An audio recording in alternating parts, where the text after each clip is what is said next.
David Axelrod is in Buchanan, Michigan this morning. Mr. Axelrod, welcome to the broadcast.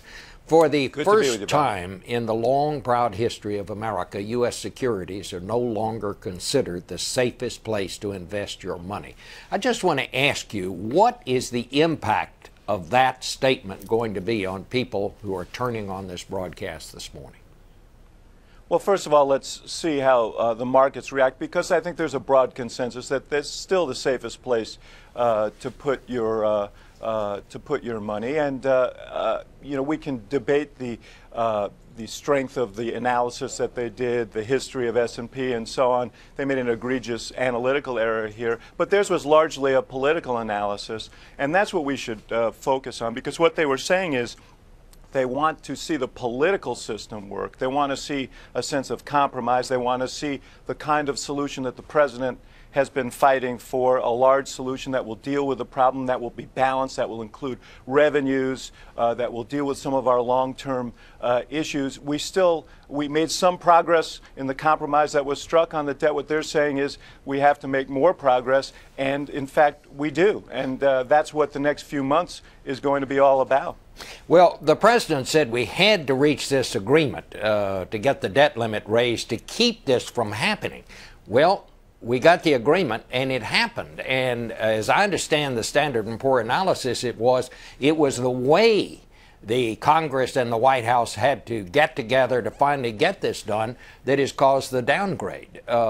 So look, what happens now? Bob, first of all, there's no doubt that the brinksmanship that we saw was atrocious, and that contributed to their analysis.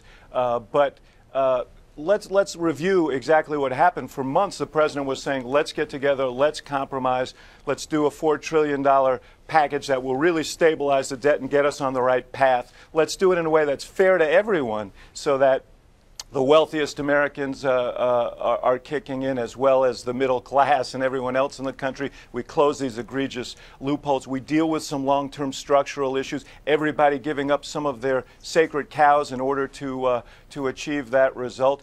And we thought we had such an arrangement with the Speaker of the House, who showed interest in it, Mr. Boehner. And then he went back to his caucus, and he had to yield to the most strident voices in his party. And they played brinksmanship with the full faith and credit of the United States. And this was the result of that. So you know, there is a lesson in that. Compromise cannot be a dirty word.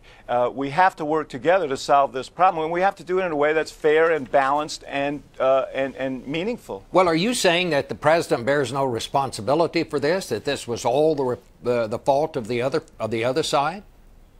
Listen, Bob, what I'm saying is review the history of what happened here. I think, first of all, people are less concerned about that than where we go moving forward. But let's look at the history of this. The fact of the matter is that this is essentially a Tea Party downgrade. The Tea Party brought us to the brink of a default. And by the way, you said before, well, the president said this wouldn't. If we had defaulted on our debt, the consequences would have been dramatic and lasting. So you know, it was the right thing to do to avoid that default. It was the wrong thing to do to push the country to that point. And it's something that should never have happened. And that clearly is on the backs of those who were willing to see the country default, those very strident voices in the Tea Party. And by the way, Bob, let me say one other thing.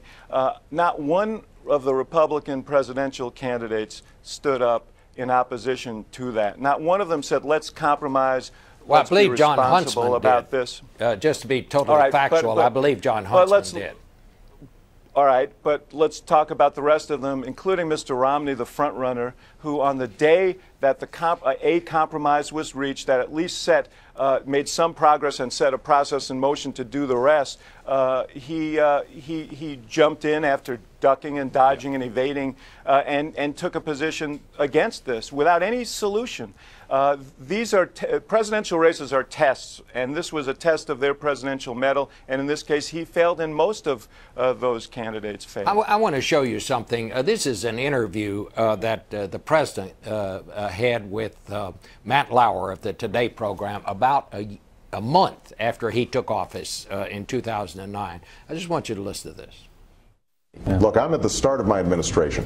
One nice thing about the situation I find myself in is that I will be held accountable. I've got 4 years. You're going to know quickly how people feel about what's happening. That's exactly right. And a year from now, I think people are going to see that we're starting to make some progress, but there's still going to be some pain out there. If I don't have this done in 3 years, then there's going to be a one-term proposition. So there you are, Mr. Axelrod. That was the president at the start. We're getting right up to that 3-year point. Is this going to be a one-term presidency? I think the question is what this election is. First of all, let's certify that we're in a different place than we were the day he did. Well, we are. Things are worse than they were. And we were losing 750,000 jobs a month. We've had job growth for 17 months. We have to do much, much better. The president's proposed a series of steps that he thinks we should take, including extending the payroll tax cut, including extending unemployment insurance, an infrastructure bank to get construction workers back, rebuilding this country, trade treaties that will expand our exports, patent reform so that our entrepreneurs can bring their products to market faster. We've got a 3-year backlog for people to bring their inventions and their products to market because of the patent law. There are things we can do to move this country forward. What we need is cooperation and action on the part of the Congress. We're going to come out back from when they get back from their vacation and ask them to take action and action swiftly to move this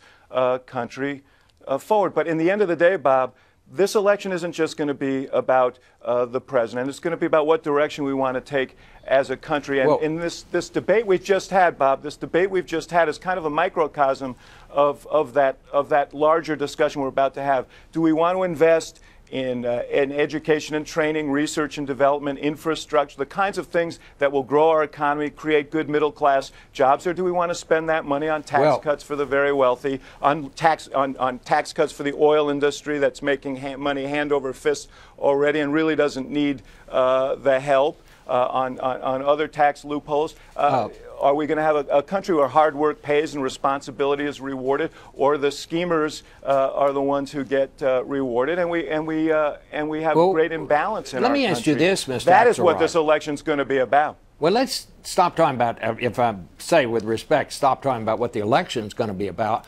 Well, you asked me. Well, I understand that, but what? Okay, I'm just responding. And you made an extended response, which I asked you the question. But let's talk about what happens before the election. What's going to happen between now and the election? Do you see any indication that things are going to get any better? I mean, every forecast is that unemployment's going to be pretty close to 9% when we get to the election. I don't see any indication that anything very much is going to change here. You tell me I'm wrong. Bob, we have an opportunity to impact on that. I think you are wrong if we act. I just laid out 5 things that we can do right away that would have a positive impact on the economy. This committee that is meeting to deal with the long-term debt issue can have an impact on the economy. There are things that we can do if we live up to our responsibility to work together to solve these problems, and that is on all of us in public life to do, and it's going to take all of us to do it. You know, we're mourning the loss of these 30 splendid young Americans who died over the weekend in Afghanistan, and it struck me these guys were probably Democrats and Republicans and came from all kinds of backgrounds, but they were united in their love of their country and they were willing to give their life for their country. We should honor their memory by doing our duty as well and taking the steps that are necessary to move this country forward. I guess the question I would have is, I don't disagree with what you're saying about what we could do, but we've been unable to do it. Is there anything different that the president can do to get this thing back on track? Because frankly, I don't see. I agree with you about things that need to be done, but Bob, how are you going to get them done? Bob, as I said, there are specific steps that we can take to move this economy forward, to accelerate that as part of this debt process, reforming our tax system, which is complicated, unfair, burdensome, is something that we could do and should do. So there are a series of things we can do. I don't think it's a question of whether there are things we can do. There are obviously things we can do. Okay. The question is whether we have the will to do it and whether we can lay the politics aside and work together, Republicans and Democrats, to do it. Your next guest, Lindsey Graham, in the past has been someone who's been very, very good at that. But he, like most Republicans, are now having to respond to this very strident group that is pulling them away and believes that compromise is a dirty word. That is a prescription for failure. All right. Well, Mr. Axelrod, I want to thank you. These are not easy problems. I think everybody would agree on that.